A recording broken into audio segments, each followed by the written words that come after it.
बिजनौर में एक शख्स ने छात्रा को गोली मार दी है। छात्रा ट्यूशन पढ़ने जा रही थी और इसी दौरान वारदात को अंजाम दिया गया। देखिए एक बार फिर से उत्तर प्रदेश की ये खबर, और यहां जो ये पूरा मामला है बिजनौर का, बर्बरता यहां पर भी महिला के साथ हुई है। वारदात के बाद प्रशासन की लापरवाही दिखी है। आपको बता दें, बिना स्ट्रेचर के छात्रा को एम्बुलेंस में शिफ्ट कर दिया जाता है। घायल छात्रा को देखकर डॉक्टर्स का दिल भी नहीं पसीजा। बिजनौर में छात्रा पर हमला हुआ, कमर में गोली लगी, जो जानकारी मिली है कमर में गोली लगी है। उसके बाद उसे अस्पताल ले जाया गया और बिना स्ट्रेचर के उसे एम्बुलेंस से अस्पताल ले जाया गया। आप तस्वीरों को देखिए और देखिए इस छात्रा की हिम्मत, जो कितने हौसले के साथ खुद बैठकर अस्पताल जा रही है एम्बुलेंस में। ट्यूशन पढ़ने जा रही थी ये छात्रा, जिस दौरान एक युवक ने इसे गोली मार दी और वो वहां से फरार हो जाता है। तो लगातार महिलाओं के साथ इस तरह के अपराध के मामले आते जा रहे हैं, लेकिन सवाल यही है कि इस पर कब काबू पाया जाएगा। चूना लगाने वाली कंपनी के आईपीओ में निवेश करके पैसे के नुकसान से आप डर रहे हैं? बेस्ट आईपीओ निवेश करना चाहते हैं? फ्रीडम ऐप को डाउनलोड करें, आईपीओ निवेश में एक्सपर्ट बने। इस वक्त मेरे सहयोगी राजवीर चौधरी हमारे साथ जुड़ चुके हैं। राजवीर, ये पूरा मामला बताइए विस्तार से। जी, आपको बता दूं, मामला बिजनौर जिले के धामपुर थाना इलाके का ये पूरनपुर मिलक गांव है, जहां पर एक छात्रा के साथ पढ़ने जा रही थी, ट्यूशन पढ़ने जा रही थी।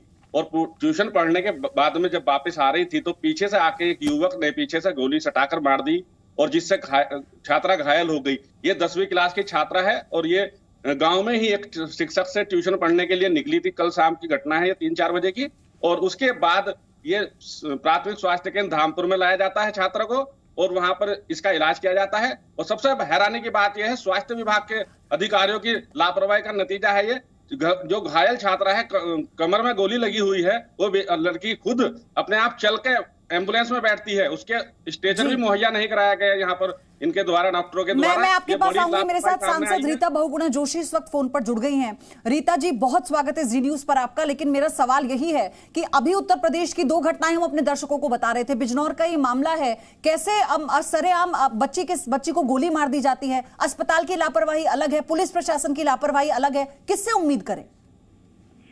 देखिए, इस तरह की घटनाओं को बहुत ही गंभीरता से हमारी सरकार लेती है। और आपने देखा होगा कि जितने भी हमारे थाने हैं पूरे प्रदेश में, सब में महिला डेस्क तक बनाई गई है, महिला पेट्रोलिंग की गई है।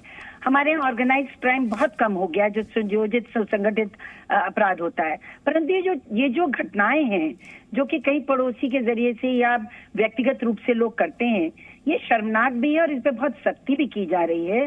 अभी प्रयागराज में कितनी दुखद घटना हुई, कितनी भयावह थी बात कि इस कॉलेज से लड़की लौट रही और उसका कान से बाली छीनकर और खींचकर और उसको फेंक दिया सड़क पर, हेड इंजरी हुई, मौत हो गई। अभी आप बता रही हैं जो घटना हुई है लड़की के साथ।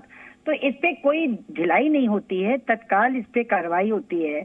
और जो हमारी अब सरकार प्रयास कर रही है वो ये है कि अगर त्वरित इसमें जो है वो जांच करके और इस पे जो है वो कोर्ट में प्रोसीडिंग्स 3-4 महीने में, 5 महीने में करके सजा दे दी जाए, तब मेरे ख्याल से ये भय बनेगा इंडिविजुअल क्राइम। लेकिन ये कब होगा रीता जी? सवाल तो यही है ना। बतौर महिला आप ऐसे मुद्दों पर हमेशा से मुखर रही हैं, मैंने देखा है आपके पूरे राजनीतिक जीवन में। लेकिन उसके बावजूद भी फिर चाहे आपराधिक घटनाओं में महिलाएं शिकार हो रही हों या फिर इस तरह की घटना जो बिजनौर में हुई, इसका कोई बहाना नहीं बनाया जा सकता है।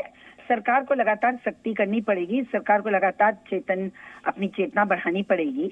लेकिन ये नहीं कह सकते कि सरकार गफलत में है, क्योंकि योगी सरकार बहुत प्रयास कर रही है। देखिए, शुरू से कर रही है, 6-7 साल हो गए हैं। और इसमें और सख्ती करने की आवश्यकता प्रशासन की ओर से मैं मानती हूँ आपसे कि ये जो स्वास्थ्य विभाग की आपने बात बताई, तो ये ढिलाई नहीं होनी चाहिए। अभी कोरोना में स्वास्थ्य विभाग ने इतना अच्छा काम किया, इतने इस तरह की घटनाओं में ढिलाई करके वो अपनी छवि बिगाड़ लेते हैं।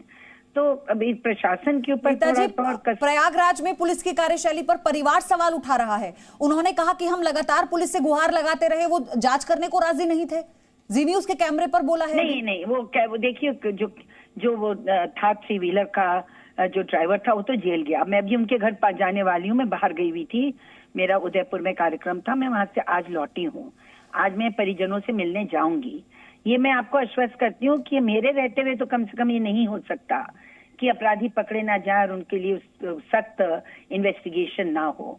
तो जांच भी सख्त होगी और कार्रवाई भी होगी, क्योंकि यहाँ पर प्रयागराज में तो मैं हूँ और मेरे मुख्यमंत्री भी इस मामले में बहुत ही सतर्क हैं। जी, तो अब ये घटनाएं बंद होनी चाहिए। सचमुच शर्मनाक है कि किसी सदी में भी इस प्रकार की रीता घटनाएं जी, होती हैं। पूरे समाज की आप छवि जो कह रही हैं, हम ये पूरी उम्मीद करते हैं कि पुलिस की कार्यशैली को लेकर जो सवाल उठाए जा रहे हैं उसके खिलाफ एक एक्शन होगा, और कब इन अपराधियों को पकड़कर एक ऐसी नजीर पेश की जाएगी कि अब ऐसे अपराध करने से महिलाओं के साथ ये 100 बार सोचे। ये वो वक्त कब ये आएगा, बात मैं- ये सवाल मैं बना हुआ है। सहमत बहुत बहुत हूं। धन्यवाद मैं आपका सहमत हमारे हूं साथ आप। जुड़ने के लिए। चूना लगाने वाली कंपनी के आईपीओ में निवेश करके पैसे के नुकसान से आप डर रहे हैं? बेस्ट आईपीओ निवेश करना चाहते हैं? फ्रीडम ऐप को डाउनलोड करें, आईपीओ निवेश में एक्सपर्ट बने।